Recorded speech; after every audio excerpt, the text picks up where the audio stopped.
in the very conclusion of my book, I said, and I didn't know how right I was. I said, basically Russia can't win over Ukraine. If it wants Ukraine now, it's going to have to conquer. And in a strange sort of way, I think that's what Putin has now realized, is if he wants Ukraine, he's going to have to just conquer. And that's what he's trying to do now.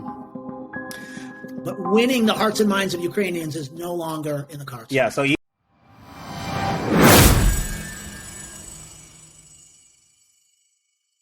welcome to Weekend Office Hours with Sirish Pulusani and Professor Paul Deneri. So May 9th is a very significant day in Russia. It's Victory Day, celebrating the Russian defeat of Nazi Germany. And just a quote from an article here from the San Diego Union Tribune, over the years, Putin has used the holiday to legitimize his increasingly authoritarian rule, exploiting the myth of Russia as a nation that never invaded anyone, fights only in self-defense, and single-handedly saved the world from Nazis in World War II at a staggering cost of 27 million Russian war dead. So what does this mean for Putin and Russia to be having a victory day with still no victory in sight in Ukraine? Yeah, this is it's a great question. Hi, Sirish. Good to see you. Hi, Paul. We could talk about the Russian / Soviet / Ukrainian / lots of other people, right? Experience in World War II, which is as much as World War II might be a big deal in the United States, it's 10 times as big in the former Soviet Union. We could talk specifically about how Putin has used it and about what it means, this coming May 9th in a couple of days. So let me start with the question you asked, which is about, what it means to have Victory Day when you don't have victory. And I think this is what lots of people like me are going to be, we're very eager to see.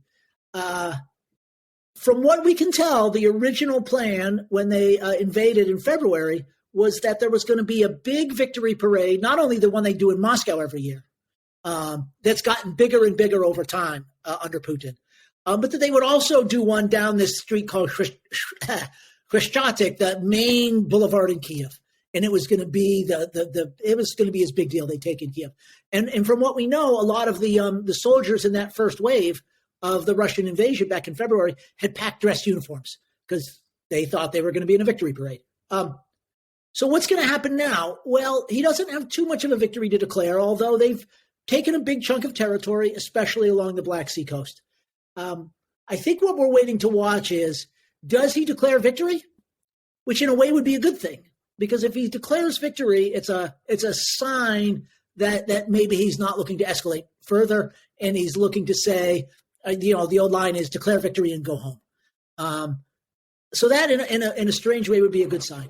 I think what a lot of people are expecting or maybe fearing is that he's going to do the opposite. He's going to use Victory Day as a way of declaring a general mobilization. Basically saying, we're in this war and we're being attacked by the West. And just like in 1941, we need every Russian to fight and go from what's up until now been fighting this war with a peacetime army to going to what we call a general mobilization, which basically means a widespread draft of Russians into the Russian military. The purpose of doing that would be to bring the numbers of soldiers to bear on this front in eastern Ukraine, which currently, Russia doesn't seem to have enough soldiers to really defeat the Ukrainians. So what you're actually saying is that this could turn into even more of an escalation. I've already heard language used by Russian state media and certain Russian officials further blaming or further framing this as a conflict with the West in general, and even trying to draw parallels to the Russian defeat of Nazi Germany or that conflict during World War II, which seems obviously very ridiculous to us here in the United States. So is that your fear that that's what's going to happen?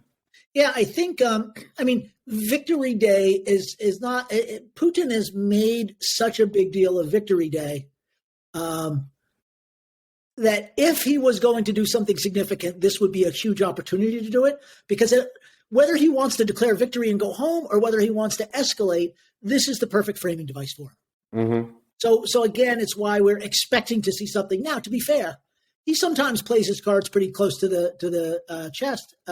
And so maybe he won't, but we're going to see come come Monday, as the old song goes. I mean, I think it seems to be like a great way to increase morale. But when you have this major conflict where things have not gone the way that the Russians have hoped, is this actually going to diminish morale in Russia? Well, this is the tricky thing about the fact that Russian media have been systematically lying to the Russian people from the beginning. What was the old, the old saying from Abraham Lincoln was, you can fool some of the people some of the time, or you can fool all the people some of the time, and some of the people all the time, but you can't fool all of the people all of the time. And, there is this question of how many times can he change the story he's telling? How many times can he change the narrative before people really begin to stop believing any of it? Which, eventually was the problem that the Soviets ran into. By the time the Soviet Union collapsed, nobody believed anything they heard in Soviet media. Nobody within the Soviet Union. And that is, I don't think he's there yet. And I think the fact that there is a war on will continue to stimulate people's patriotism. But it's hard to know how long that will last and what sort of difficulties it can withstand. What can you actually highlight during Victory Day that has been good for Russia over the past 10 weeks in this conflict? He's very good at diverting attention from what he's accomplished to what misdeeds others have done. And so I think he'll continue to harp on this idea of fascists. Although actually, this is a digression. I read something really interesting yesterday that said Putin and his team have done enough research, kind of like market research, to realize that this calling Ukrainians fascist thing, it just isn't working. And so they've actually they've sort of sent out orders to stop using that line of attack because it's not resonating with the Russian people. But the idea, particularly the idea that we're fighting the Americans in Ukraine, that that this is not Ukraine defending itself. This is us defending ourselves against an American offensive. I think that's really what he's still going to push, that this is Russian territory that's being defended against the Americans. It's a lot easier to defend or to motivate people to fight back against an American invasion than it is to advocate for a Russian invasion of people who are supposed to be your friends and brothers. Mm-hmm. So I think that's what he's going to try to do. Mm-hmm. As far as what he can claim this whole swath of territory across the northern Black Sea coast. And I think what he might do this week in particular is claim a big victory in Mariupol, the city on the Black Sea coast where the Ukrainians have been incredibly valiantly defending this last bastion in this Azov steelworks. Even though there are still some people holding out in that steelworks, Russia has essentially taken control of Mariupol. And I think he may use the opportunity to say we've achieved this great victory. Mm-hmm. We'll see. They seem to have taken over Mariupol through some scorched earth tactics, though, right? Absolutely, but those are details that the Russian viewer does not need to know about. Mm-hmm. I should say that the way the Ukrainians have defended on this in this steelworks, for anybody who's been brought up on the sort of, especially the Russian side of World War II, the big heroic battle in World War II, right, was Stalingrad. And in Stalingrad, the place where the Soviet army made its final heroic stand was in this famous tractor works. So it's a very analogous situation. And, that doesn't necessarily resonate with the average American or European, but I guarantee you it resonates with the average Russision. That can't be very comfortable for Putin. There's a fascinating movie called Enemy at the Gates about Stalingrad. I encourage everybody to watch that and read more about Stalingrad. It was essentially hell on earth as far as I could It was hell on earth. There's a movie, a German movie about Stalingrad, which ends up much less heroic than the Jude Law Enemy of the Gates. But Enemy of the Gates is probably the one that's most available to people who have Netflix or Amazon Prime or something like that. Yeah. And it's a good movie. No, I mean, just to kind of get an idea of what these people went through, that's what I think was most important. Exactly. But that's kind of, it's crazy that's what's pretty much happening in Mariupol today, right? Yeah. Yeah. It's, it's a tragedy for the, obviously for the civilians. It's a tragedy that, many of these heroic defenders, are going to end up losing their lives.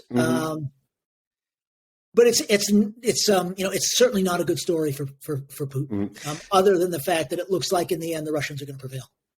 What is is there significance for Victory Day in Ukraine for the Ukrainian people? Well, this is a tricky thing because the war that, when Germany attacked in 1941, where it attacked was Ukraine and Belarus. It was not Russia, right? They had to get all the way through Ukraine and Belarus. And the worst of the Holocaust was in Ukraine and Belarus and Poland, not in Russia. Because frankly, under the Tsars, the Russians had pushed the Jewish population out of Russia, right? There was this famous concept, the Pale of Settlement. So the concentration of Jews in the Soviet Union was in the Baltics and Belarus and Ukraine. And that's where a lot of the fighting was done, and that's where a lot of the people died. But the Soviets, this was a Soviet victory. Fair enough. They're the Soviets. That's what they're going to claim. Russians, Belarusians, Armenians, Ukrainians, lots of people fought. But the Soviet government was essentially a Russian government. And when the Soviet Union collapsed, the post-Soviet Russian government, not right away, but especially when Putin came to power, began to sort of repurpose a Soviet multinational victory as a Russian victory. And in a way, that gets to the heart of what irritates Putin and other Russians so much about Ukraine, is the Russians see the Ukrainians as part of this great victory. And the Ukrainians are like, yes, we were part of that great victory, but we were also victims of Stalin. And that's the part that, Putin and the Russians don't like, is we were part of this great victory too, and we were also victims of Stalin. And so we're not going to praise the Soviet Union. Mm-hmm. I mean, they're victims of both countries, right? Of both Nazi Germany and of Russia. Yeah. And the current historiography or the current public opinion in Russia is they're tired of thinking of the Soviet Union as something evil. And you can see this in the way they've rehabilitated the reputation of Stalin, who was, after Mao, maybe the most murderous person of the 20th century, right up there with Mao and Hitler. They've rehabilitated him. The other thing that's fascinating to see in this war is that in some places where they've retaken territory in eastern Ukraine, they have flown Soviet flags and reinstalled statues of Lenin. And I don't think there's any particular communist ideology behind that. It's just that Soviet patriotism, Russian patriotism, Soviet identity, Russian identity have become so much smashed together that to the Russians, these symbols are all good things. Whereas to the Ukrainians and to most other people in that region, the Soviet flag in particular is a flag of oppression and genocide. When you say they rehabilitated him, is this mainly Putin's doing, or there was always a minority in Russia, even in the Yeltsin years and even in the Gorbachev years, who basically said Stalin got a bad rap. He was a great leader because he got us through World War II and because he was a strong leader.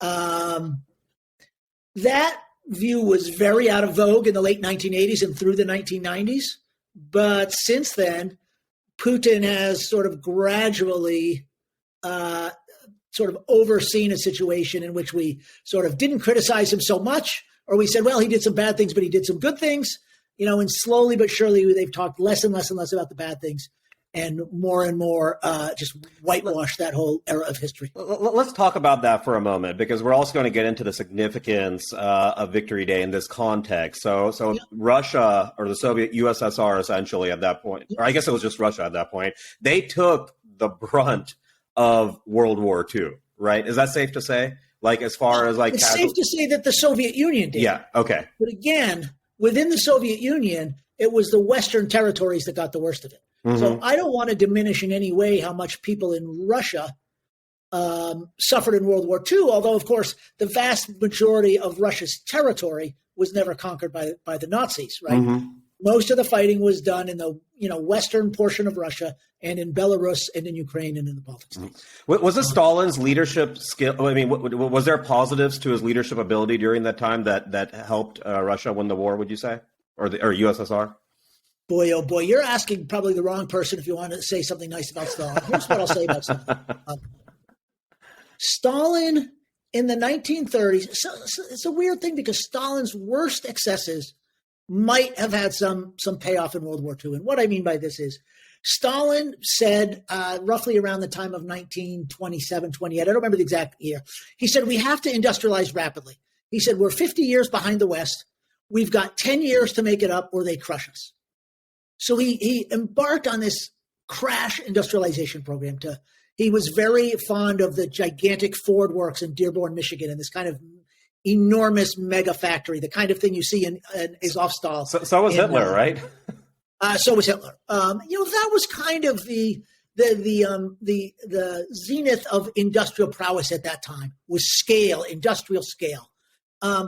So he did this crash industrialization program. In order to do that, he had to get workers from the farms into the cities, and he had to get food from the farms into the cities. And that led to this mass program to collectivize agriculture, which was which basically led to, directly to, and in some cases intentionally led to, the starvation of close to 4 million Ukrainian peasants, right? So yeah, that's what he did, and he basically felt like, well, this is the price you pay for progress. Is these people have to starve to death because they don't want to give us their farms, and they don't want to give us their food.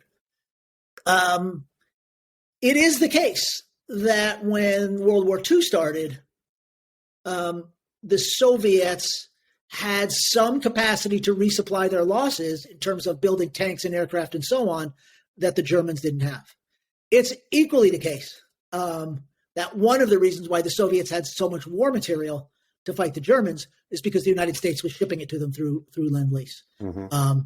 I think millions of pairs of boots, thousands and thousands of Studebaker trucks, locomotives, aircraft, all this kind of stuff was getting shipped from the United States, transported up through Iran or down from the Arctic Sea, and so on. But the other thing that Stalin did that was really disastrous for the Ukrainians and Belarusians in particular is when World War II, when the German invasion was approaching, Stalin refused to believe that it was going to happen.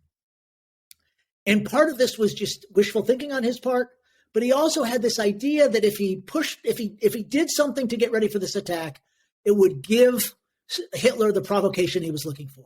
And in this respect, Hitler and Stalin understood each other perfectly. They were both the kind of guys who were going to find excuses to start wars that they wanted to start. But as a result of this, when the Germans attack, let me go back a step. So Stalin made this famous deal with Hitler, the Hitler-Stalin Pact, and at that point invaded what was Western Ukraine, Western Belarus, and the Baltics. And so even before World War II started, Stalin had seized a bunch of territory and was putting people to death, right? People he thought were Ukrainian nationalists, Belarusian nationalists, Polish nationalists, and so on. What that meant, though, 2 years later, or a year and a half later, when the Germans attacked, was the Soviets had abandoned their very good defensive positions and pushed all of their forces towards Germany, so that when Germany attacked on June 22nd, 1941, all of those forces got surrounded very quickly. And then he said, basically to the troops that were next in line, he basically said, under no circumstances can you retreat. And so rather than doing what any normal tactician would have said, which was you trade space for time and you try to bleed the German forces but retreat, he insisted that his people stay there. He had generals, he had people executed if they retreated, the result of which is, hundreds of thousands, if not millions of Soviet troops just ended up getting surrounded by the Germans, captured. And, you didn't really want to be captured by the Germans. Things didn't turn out really well. And they lost so much territory so that, from June 1941 to November, December 1941, the Germans got all the way from the border of, what is today sort of the western edge of Ukraine, all the way to the outskirts of Moscow. So this was not exactly a smashing success for Stalin's strategy. But Hitler, Hitler had his own faults. And by this time, the German army was exhausted. They had their lines of supply were stretched across thousands of miles. Their tanks were basically, worn out, et cetera, et cetera. And so they ended up not being able to really take Moscow. In retrospect, Stalin and now other people can claim, oh, that was genius on Stalin's part.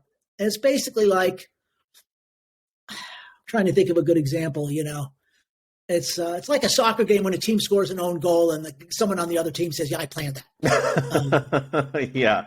That's essentially like part of this is just down to the fact that never start a land war in Asia. I mean, the Germans, there was no chance for victory.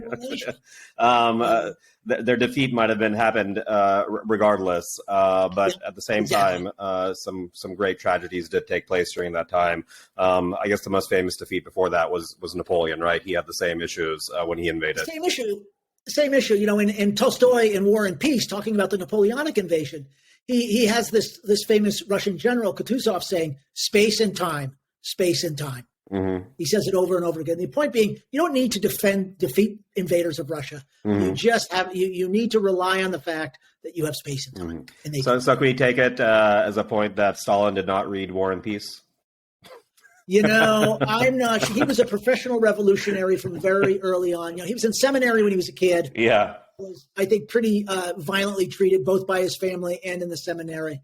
And I'm guessing he was not reading a lot of great Russian literature after that, although there are some stories of him having had his favorite playwrights or poets or stuff like this. Mm-hmm. Fascinating. Okay, so I want to talk about a little bit more of the Ukrainian side of it. Zelensky recently said on peace talks, said he was elected as president of Ukraine, not a mini Ukraine, and that Russia must first fall back to the territory it held before its invasion on the 23rd of February if talks are to succeed. He also accused Russia of outright nuclear blackmail, saying Russia is blackmailing Europe through threat. Can you talk a little bit on that? Yeah, so let's start with the nuclear blackmail. You know, that's Zelensky talking to the Europeans, right? And he's basically saying, guys, you know, time to grow a spine.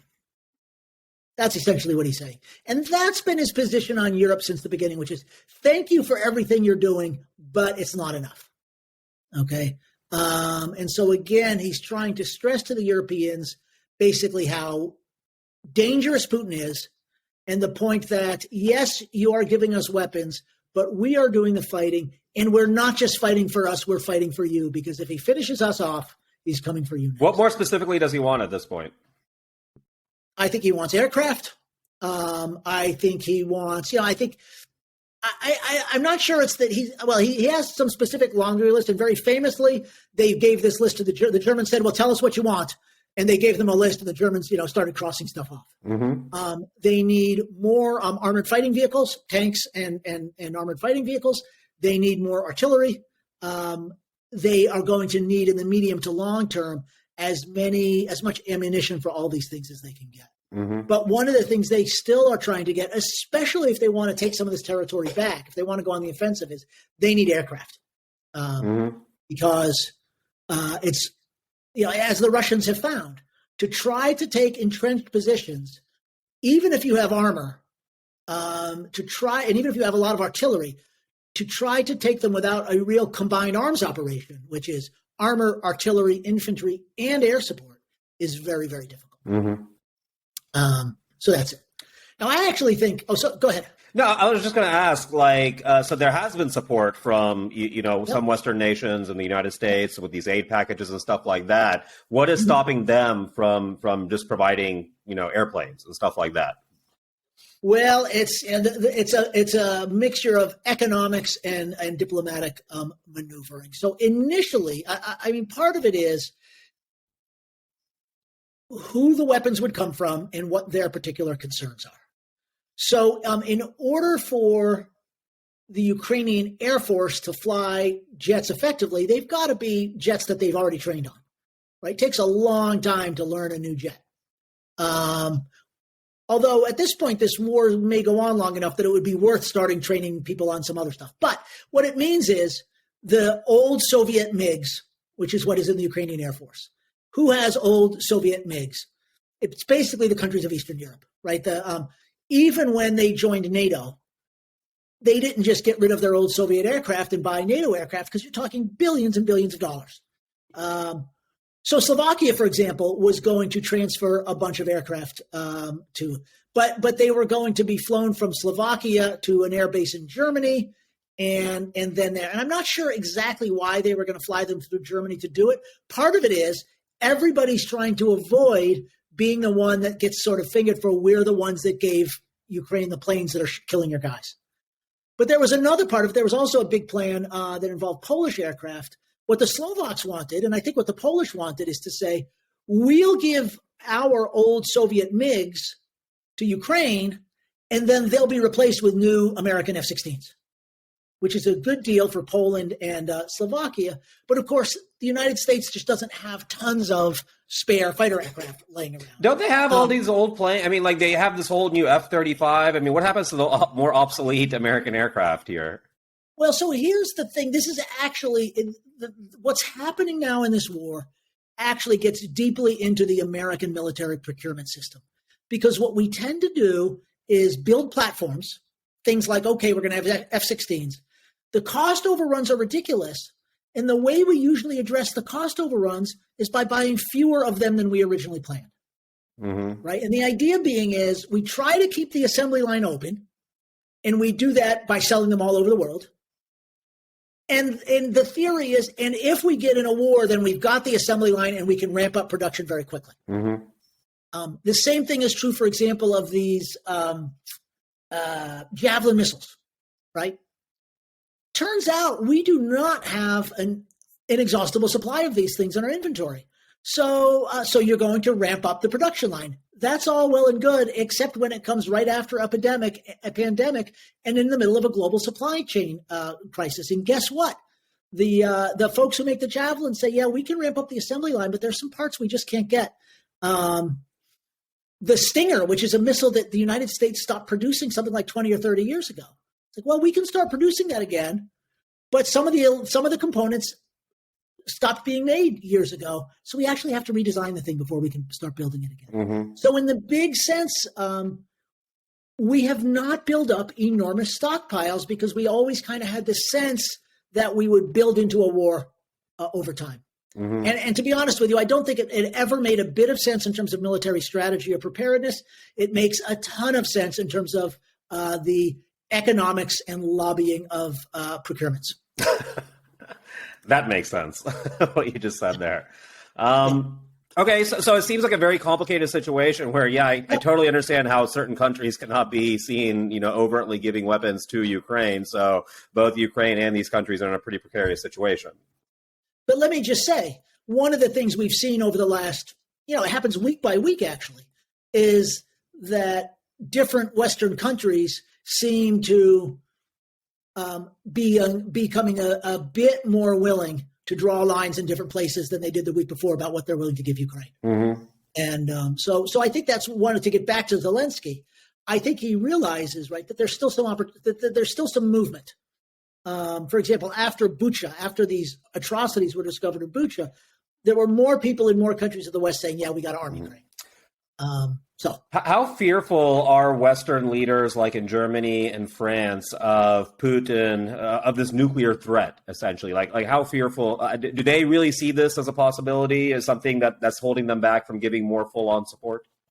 This is a good question. I think at some level, yes, which is at some level, I think there's this idea that the one thing we want to avoid, right, is Americans killing Russians, or NATO soldiers killing Russians, or NATO forces themselves engaging with Russian forces. That, I think, is quite serious. When you hear people, particularly in Europe, but even in the United States, talk about, we're worried that Russia might escalate to nuclear, I think that comes from people who previously, for other reasons, opposed giving more support to Ukraine. And that opinion comes from a variety of places. But at that point, I think the worry about nuclear escalation is more of an excuse than a driving force. Mm-hmm. So you think it's okay to just ramp up the support, the current level of support that the Western nations are giving? The United States came out last week, and I don't know who is saying this stuff to reporters, but it's really, I think, counterproductive to the verge of stupidity. Basically saying, yeah, we've been giving the Ukrainians location information to help them kill Russian generals. And we helped the Ukrainians locate this ship, the Moskva, that they sank. That not only is that going to help motivate the Russians to fight, because now they feel like all Putin's rhetoric about the Americans are out to get us starts to seem true, right? So that's really, I think, moronic. But at the same time, what it shows is that the United States and other Western countries are actually themselves getting more ambitious of what they're hoping Ukraine will be able to achieve. Mm-hmm. And that gets back to Zelensky's other point that you made. Yeah. Well, I'm glad that Ukraine is able to use U.S. military intelligence. I don't see how it's sensible at all to make that public. Why did they do that? Well, I think that gets back to American politics and to sort of, I won't exactly call it human nature because we're not all this way, but especially people who are in, government, people love claiming credit for things. And, and one of the things I think we see in the Biden administration is, they want to claim credit for a lot of stuff. And I'll give you another example, and we're going to pick on Democrats, but we can pick on Republicans as well. Because the other case that comes immediately to mind is, all the things that the Obama administration revealed about how they tracked down Osama bin Laden and how that mission was organized and conducted. Mm-hmm. And it's like, yeah, I understand you want everybody to know how awesome you are, but I would not be telling the world all that stuff. Just doesn't make sense. I mean, it was fascinating for us to read about, but I can imagine we know everything about that operation at this point, I feel, though, right? To the detriment of American security, potentially. Exactly. Okay, so the other point that Zelensky said that he was elected as president of Ukraine, not mini Ukraine, and Russia must first fall back to territory it held before its invasion on the 23rd of February, particularly that date. Can you talk about that? Yeah, and you nailed it. It's like, why does he specify that date? And so here's a case. I mean, why not, right? If you think about bargaining, and now with one of the things that's interesting, of course, is as the battlefield has changed and it's not so favorable to Russia anymore, right? What everybody asks for changes. And so now, again, Ukraine is talking about taking territory back. The U.S. is talking about helping Ukraine take territory back. So why do you say February 23rd as opposed to February 23rd of 2014, when Crimea was still Ukrainian territory and all of Donbass was Ukrainian territory? And let me give you two distinct reasons. One that we could debate about whether it's clever, and the other one which I think might be really, really clever. So the one that might be clever is he's trying to send a signal to Putin. Sending a signal to Putin that says, I'm willing to let you take something away from this, right? We are willing to let you save face. Whatever it is, if you want to annex those territories that you controlled prior to the 23rd of February, knock yourself out. If you want to claim that you've saved them from us, knock yourself out, right? We all realize Minsk is gone. And quite frankly, I think that people in Kyiv have recognized for a very long time that they were never going to get those territories back. So that's part of it is he's saying that to Putin. I think the second part of it is he's also saying that to the Ukrainian people. I think he's sending a message to the Ukrainian people that says, if we can get back to where we were before February of 2022, that's got to be good enough for us, right? Because we don't want to fight war till the end of time with Russia. Mm-hmm. Here's what I think is the really clever part, and I've written about this, but it's all scholarly, geeky stuff, which is the most pro-Russian voters in Ukraine were in Crimea and in that part of Donbass that's now been that was occupied by Russia before 2022. And so I think there's a school of thought, and I would say I agree with this school of thought, that says, leaving aside the question of territory, Ukraine is probably better off without those voters and without all of the destroyed economic infrastructure that you would need to rebuild, right? Those coal mines, the steel mills, I don't want to say that they're economically unimportant, but they were very inefficient, largely being subsidized through cheap energy from Russia. And if you want to move forward very quickly, you might think, well, we don't necessarily need the most backward-looking voters in our country. So, I'll give you an example. In 1992, Slovakia said it wanted to separate from the Czech Republic.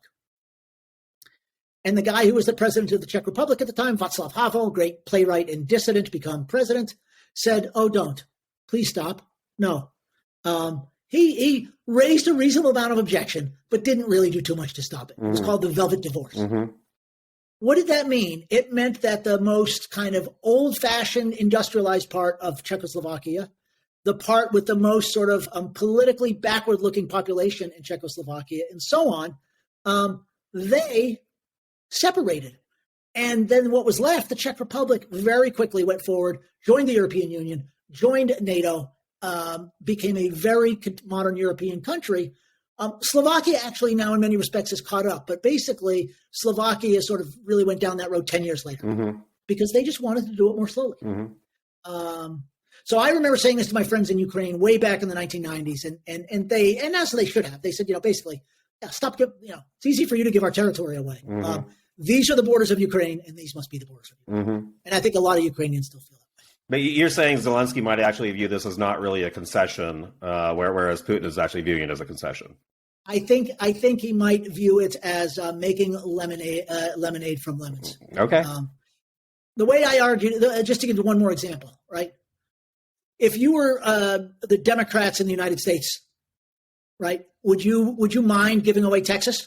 Yeah, yeah. I was born and raised in Alabama. They probably want to get rid of Alabama as a state, right? So I mean, the answer is yes. Probably some notion of patriotism would make us say don't get rid of it. The point is, though, is if you think about 2022, you think, well, if Texas leaves, the Democrats run the country till the end of time, right? If California were to decide to secede, would the Republicans really object? I don't think so. This is the point I'm getting at. No, that makes complete sense. And we actually have people in this country who want both of those things to happen. So, yeah. And actually, I mean, yeah, that gets to talking about this country, but I think we're going to see some of that before we go. One other thing I would like to talk about, there was a recent article in the New York Times highlighting someone who's considered to be pro-Russian pre this conflict. His name is Alexander Vilkul. And I want to talk about this because from this article, it says the Kremlin entered the war expecting a quick and painless victory, predicting that the government of President Zelensky would fracture and that leading officials in the largely Russian-speaking eastern region would gladly switch sides. That has not happened. So talk about this, because there's a lot of pro-Russian previously people who are now actively fighting against the Russians. Yeah, in Vilkul, the guy who was focused on in this New York Times article, I don't know if he's representative. He's not. He was a very elite. He was one of the top 2 or 3 people in the biggest pro-Russian opposition party in Ukraine, and that's what makes him interesting. Which is, I wrote a paper a few years ago, and it was this paper about why the Ukrainians might want to let some of those voters go, and it was specifically referring to Vilkul and his party and his voters. Which is they've got all this support in Donbass, that part of eastern Ukraine.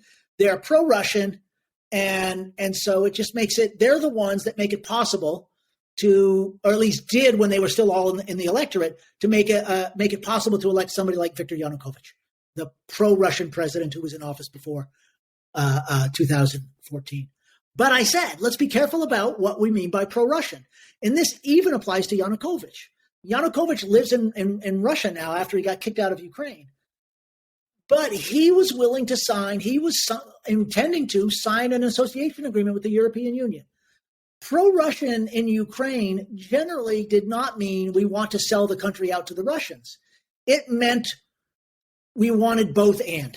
We want close relations with Europe, close relations with Russia, and an independent Ukraine. And I think the Russians always tended to interpret that incorrectly, as these people want to be part of Russia again. And of course, there is a small number of those, just enough of those, that maybe the Russians could have convinced themselves. But it's a problem from 2 perspectives. One is they completely underestimated these people's, or mischaracterized, misunderstood these people's positions, which is we want to do business with Russia, but we don't want to be owned by Russia. It's a big difference. And because of that, they thought, if we just push this thing, just tweak this thing, all these people are going to flip to our side very quickly, and the whole ruling structure of Ukraine is going to collapse, and then we'll rebuild it very quickly because there are all these Ukrainian elites who are ready to work for us. Kind of the way the United States thought when we invaded Iraq, that we'll just get a bunch of Iraqis who want to run the Iraqi government for us. Not so much. But the other thing it points to is how the Russians, with somebody like Vilkul, using him as an example, have managed to take the most pro-Russian Ukrainians, Russian speakers, live in Eastern Ukraine, want very close relations with Russia, and have built their career on the idea of close relations with Russia. They have now been pushed away to hating Russia and wanting nothing to do with it. Mm-hmm. And it just, I think this was in play from 2014 to 2022, and now 2022 has totally finished that job. Mm-hmm. So again, to use an example I already used, it's an own goal by the Russians. Mm-hmm. Mm-hmm. I mean, they actively sought out these people and tried to convince them to commit treason towards Ukraine, promising them, major roles in government once Russia controls it. And it kind of backfired on them, it looks like, at this point. Is that safe to say? That's right. Mm-hmm. That's right. Mm-hmm. I writing in part about the way that people had sort of re-identified away from Russia after 2014. And the very conclusion of my book, I said, and I didn't know how right I was. I said, basically Russia can't win over Ukraine. If it wants Ukraine now, it's going to have to conquer it. Mm-hmm. And in a strange sort of way, I think that's what Putin has now realized, mm-hmm. is if he wants Ukraine, he's going to have to just conquer it. Mm-hmm. And that's what he's trying to do now. Mm-hmm. But winning the hearts and minds of Ukrainians is no longer in the cards. Yeah, so even if he conquers it, whatever that means, there's no scenario where he's going to have general support with the Ukrainian people. You'll always be able to find a few collaborators. Mm-hmm. And they'll be able to maybe get some of those people who left Ukraine in 2014 to go back and pretend to be rulers. But again, those people will be getting shot in the back, mm-hmm. All the time. Mm-hmm. So, all right, Paul, thank you so much for that analysis. I mean, obviously, May 9th is a day to watch out for. I guess it's May 8th for us here. May 9th. Yeah, and I'm sure we'll have a lot to talk about next week regarding what Putin has decided to do on that day. So we'll continue this conversation. As always, thanks so much for joining me. Good. And we'll see you next time. Sounds good. All right, bye. Talk to you then. Bye.